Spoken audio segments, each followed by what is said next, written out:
हे भगवान, कब तक, आखिर कब तक मुझे ये मिट्टी के बर्तन बनाकर आधे पेट में ही सोना पड़ेगा? क्या मेरे भाग्य में कभी सुंदर पकवान खाना नसीब नहीं होगा? हे ऊपर वाले, कोई ऐसा चमत्कार कर दो कि मैं अपने गांव का सबसे अमीर इंसान बन जाऊं। अजी, आप क्या पूरे दिन वही बातें बड़बड़ाते रहते हो? ईश्वर ने आपके अंदर बर्तन बनाने का इतना अच्छा हुनर दे रखा है, तो उसी हुनर के दम पर हमारा गुजर बसर तो हो ही जाता है। अरे नहीं नहीं भाग्यवान, क्या तुम्हारा मन नहीं होता अच्छे अच्छे पकवान, मिठाइयाँ, जलेबियाँ खाने का? काश हमारा घर भी इतना बड़ा होता कि सारे गांव के लोग हमारे घर को देखकर कहते कि वो देखो लल्लू लाल का घर है। और क्या तुम्हारा कभी मन नहीं करता कि मैं भी अच्छे अच्छे गहने पहनूं? आप ये कैसी बातें कर रहे हैं? मैंने तो अब तक कभी भी आपसे कोई गहने नहीं मांगे। आप जितना भी कमाते हैं मैं उसी में खुश हूँ। मुझे और कुछ भी नहीं चाहिए। अच्छा अच्छा, ठीक है। अब मेरा बाजार जाने का समय हो गया है। आज तो मुझे बर्तनों की अच्छी कीमत मिलेगी। इतना कहकर लल्लू लाल मिट्टी के घड़े सिर पर रखता है और बाजार की ओर निकल पड़ता है। मेरी प्यारी पत्नी को भी कुछ नहीं पता है, बस हमेशा ज्ञान की बातें झाड़ती रहती है। मैं एक दिन जरूर बड़ा आदमी बनूंगा। ये सब कुछ सोचते सोचते कुम्हार बाजार में पहुंच जाता है।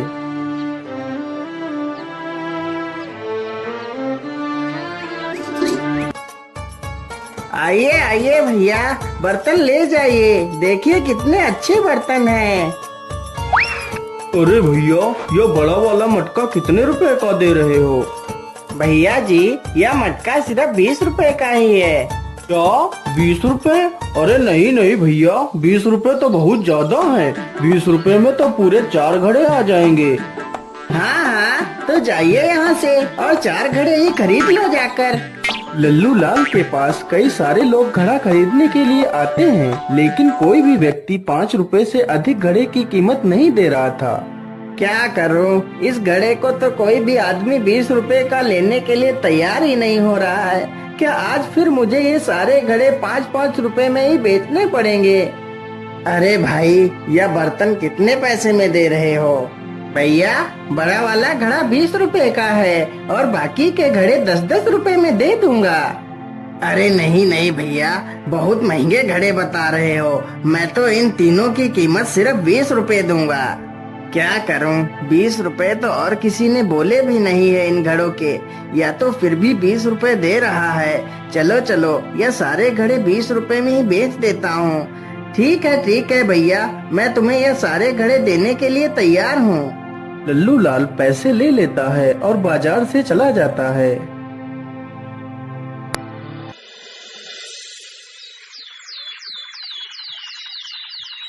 लल्लू लाल नदी के किनारे बैठकर बड़ा आदमी बनने के सपने देख रहा था। क्या करूं, कैसे बड़ा आदमी बनूं? रोज रोज मुझे बर्तन बनाना बिल्कुल भी अच्छा नहीं लगता है। अरे ये क्या, मुझे लगता है या तो कोई बोतल है। चलो चलो, इसे पानी से बाहर निकाल कर देखता हूँ। लल्लू लाल उस बोतल को पानी से बाहर निकाल लेता है। अरे इस बोतल के अंदर क्या है? मुझे लगता है इसमें कोई कागज छिपाया गया है। चलो इसे खोल कर देखता हूँ।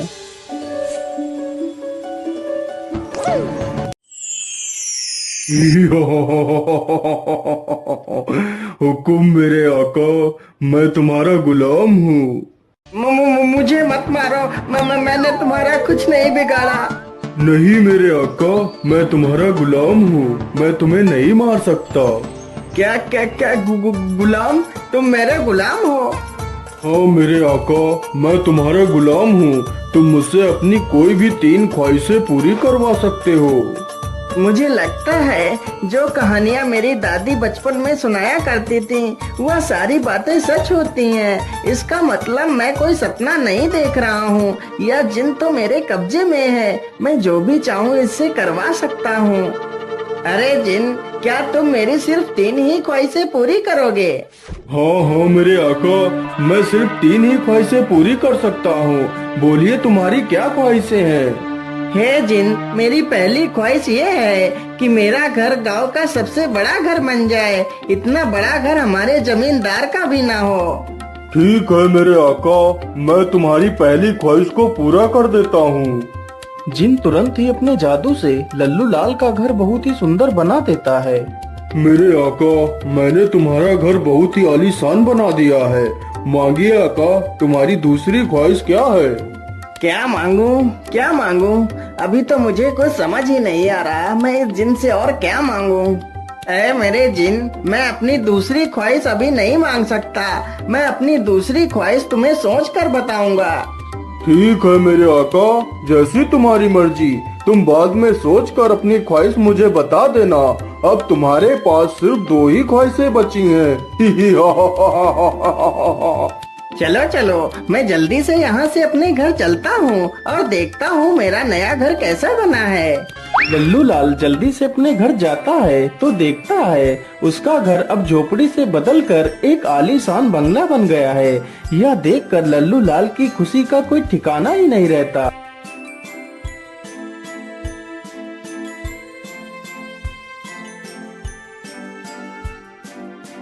देखा भाग्यवान, कैसे मैंने रातों रात इतना बड़ा बंगला बना दिया। लेकिन जी, आपने रातों रात इतना बड़ा बंगला कैसे बना लिया? मैं तो कुछ समझ ही नहीं पाई। यह सब कैसे हो गया? अरे भाग्यवान, यह सारा कमाल तो उस जिन का है जो मुझे मिला है। क्या जिन? कैसा जिन? अरे भाग्यवान, आज सुबह जब मैं नदी के किनारे बैठा था तो मैंने देखा।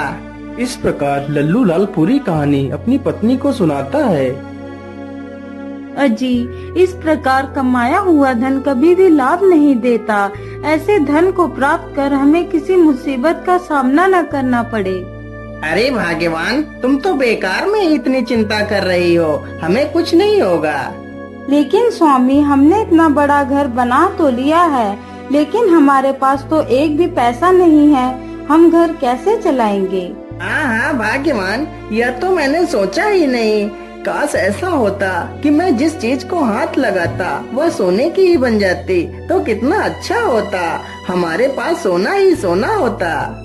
अरे हाँ, क्यों ना मैं यही ख्वाहिश जिनसे पूरी करवा लेता हूँ। इतना सोचकर वह तुरंत ही जिन के पास जाता है।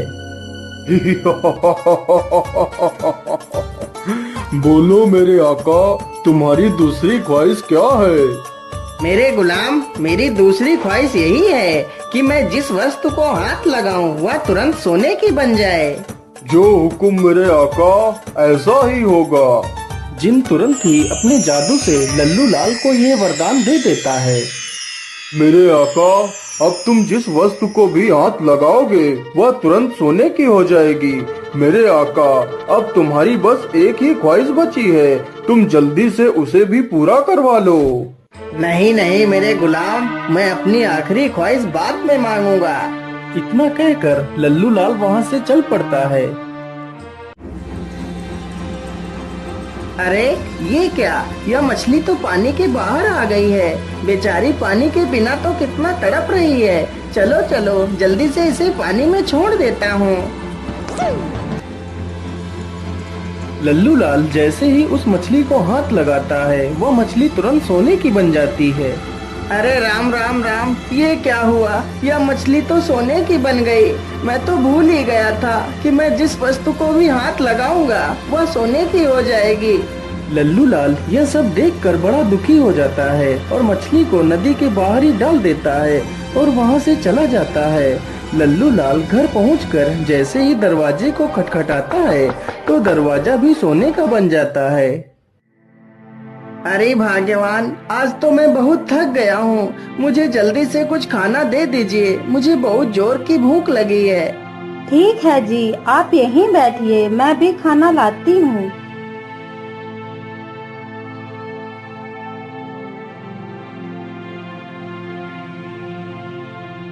रोहिणी तुरंत ही उसे खाना देती है।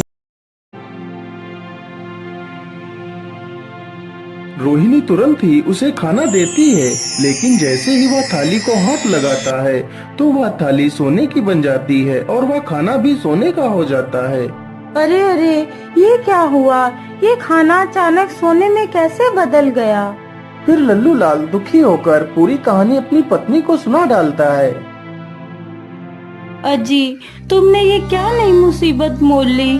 अब क्या होगा? अब तो तुम किसी भी चीज को छू भी नहीं सकते। अब मेरा क्या होगा? अरे भाग्यवान, तुम रोती क्यों हो? मैं सुबह ही उस जिन के पास जाऊंगा और ये वरदान वापस लेने को कहूँगा। सब कुछ ठीक हो जाएगा भाग्यवान, तुम दुखी मत हो। इतना कहते कहते उसने गलती से अपनी पत्नी को भी छू लिया तो उसकी पत्नी भी सोने की मूर्ति बन जाती है। हे भगवान, ये क्या अनर्थ हो गया मुझसे? भाग्यवान, तुम्हें क्या हो गया? अब मैं क्या करूँगा? नहीं नहीं, मैं अभी जाता हूँ और इस वरदान को वापस कर दूंगा। लल्लू लाल तुरंत ही जिन के पास पहुँचता है। नहीं नहीं मेरे आका, मैं अपने द्वारा दिया गया वरदान वापस नहीं ले सकता। यदि तुम्हारी कोई दूसरी ख्वाहिश है तो वो बता सकते हो। नहीं नहीं जिन, मेरी और कोई ख्वाहिश नहीं है। इतना सुनते ही जिन वहाँ से गायब हो जाता है और लल्लू लाल वहीं पर बैठकर रोने लगता है। तभी उसकी नजर उस बोतल पर पड़ती है जिसमें वह जिन रहता था। अरे, इसमें ये पर्ची कैसी पड़ी है? यह पर्ची तो मैंने पढ़ी ही नहीं थी। चलो चलो, इसे पढ़ लेता हूँ। यह जिन एक दुष्ट जिन है। यह व्यक्ति की 3 ख्वाहिशें पूरी कर सकता है, लेकिन जैसे ही ये जिन आखिरी ख्वाहिश पूरी करेगा तो ख्वाहिश मांगने वाला इंसान इसी बोतल में कैद हो जाएगा और यह जिन हमेशा के लिए आजाद हो जाएगा। हे भगवान, अब मैं क्या करूँगा? यदि मैं इससे तीसरी ख्वाहिश मांगूंगा तो मैं इसी बोतल में कैद हो जाऊंगा। अरे नहीं नहीं, अब मैं क्या करूँ? किससे मदद मांगू? लल्लू लाल निराश होकर वहाँ से चला जाता है और एक पेड़ के नीचे बैठकर रोने लगता है। अब मैं अकेला क्या करूँगा भाग्यवान? काश मैंने तुम्हारी बात मानी होती और लालच ना किया होता तो आज तुम सुरक्षित होती। क्या बात है बेटा, तुम क्यों रो रहे हो? तुम्हें क्या कष्ट है? बाबा, मेरा नाम लल्लू लाल है। फिर लल्लू लाल अपनी पूरी कहानी उस साधु को सुनाता है। अब आप ही बताइए बाबा, मैं क्या करूं? क्या मेरी पत्नी कभी ठीक नहीं हो पाएगी? नहीं नहीं पुत्र, तुम्हारी पत्नी को ठीक करने का सिर्फ एक ही उपाय है। तो जल्दी से बताइए ना बाबा, मैं अपनी पत्नी को कैसे ठीक कर सकता हूँ? पुत्र, उसके लिए तुम्हें अमर कुंड का जल लाकर अपनी पत्नी पर छिड़कना होगा, तो तुम्हारी पत्नी पुनः पहले जैसी हो जाएगी और तुम्हारा यह वरदान भी नष्ट हो जाएगा।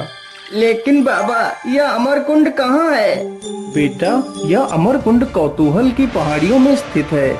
लेकिन बेटा, सावधानी से जाना, वहाँ पर एक मायावी राक्षस भी रहता है जो तुम्हें देखकर नुकसान भी पहुँचा सकता है। साधु की यह बात सुनकर लल्लू लाल तुरंत अपने घर की ओर निकल पड़ता है।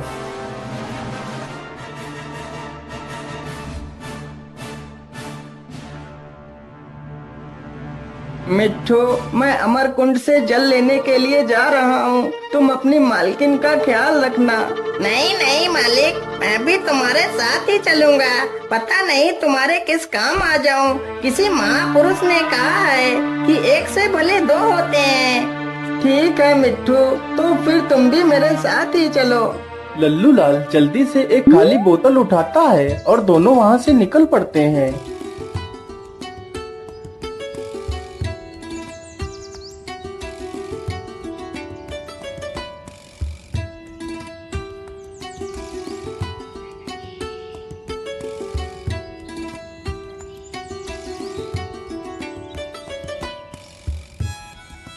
मालिक, मुझे लगता है वह अमर कुंड इस गुफा के अंदर ही होगा।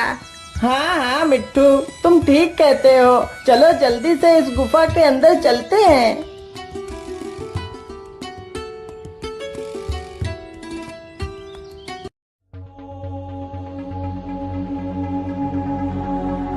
मालिक, उधर देखिए, वो रहा अमरकुंड। चलो चलो जल्दी से पानी भर लेते हैं।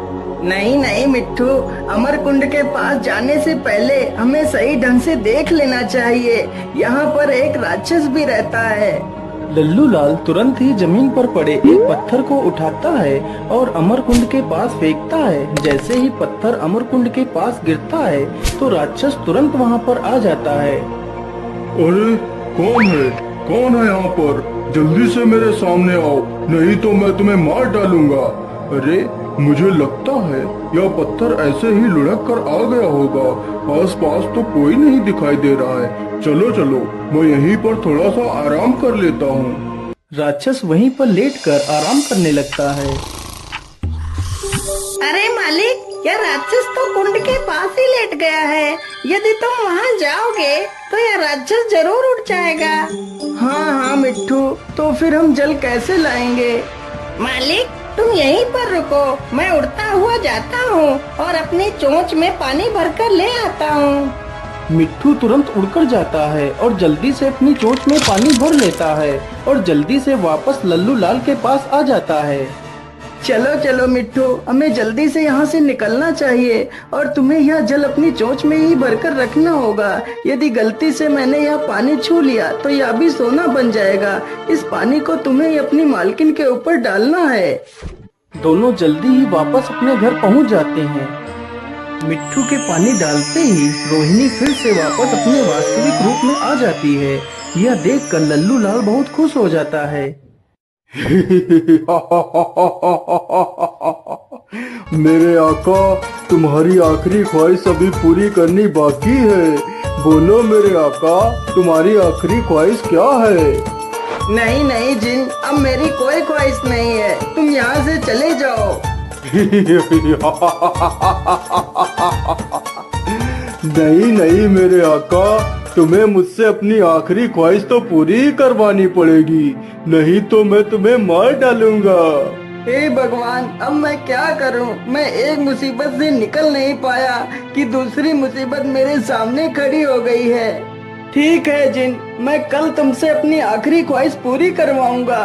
तो फिर ठीक है मेरे आका, मैं चलता हूँ। मैं कल फिर से आऊंगा। क्या करूं? कैसे छुटकारा पाऊं इस जिन से? क्या करूं? क्या करूं? हाँ, ये सही रहेगा। अरे भाग्यवान, मैं जंगल जा रहा हूँ। मैं अभी जल्दी ही वापस आ जाऊंगा।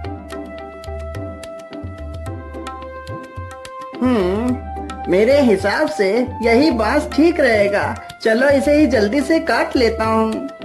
लल्लू लाल जल्दी से उस बांस को काटता है और बांस को लेकर अपने घर पहुंच जाता है और अपने घर के बाहर ही एक गड्ढा खोदकर बांस को उसी में गाड़ देता है।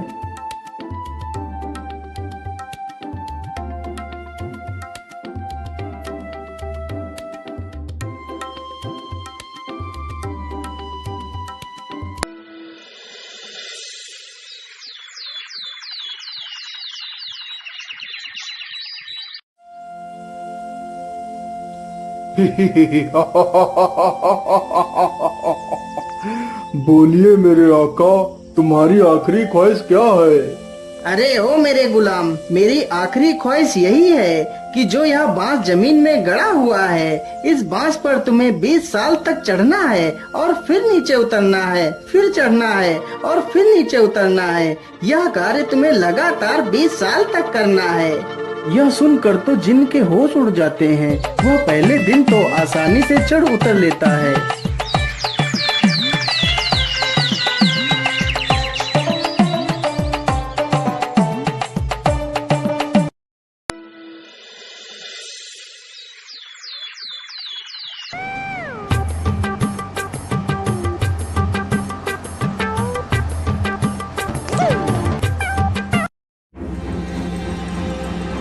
अरे बाप रे बाप, मेरी तो चढ़ते उतरते कमर ही टूट गई। अब और नहीं चढ़ा जाएगा मुझसे। अगर अब और चढ़ा तो मेरी जान ही निकल जाएगी। इससे अच्छा तो मैं बोतल में ही था, कम से कम आराम से सोता तो था। लेकिन बाहर आकर तो मेरी हालत ही खराब हो गई है। चलो चलो, मैं जल्दी से यहाँ से भाग कर वापस उसी बोतल में चला जाता हूँ। जिन तुरंत ही वहाँ से भाग खड़ा होता है। यह देखकर लल्लू लाल और उसकी पत्नी दोनों खुश हो जाते हैं।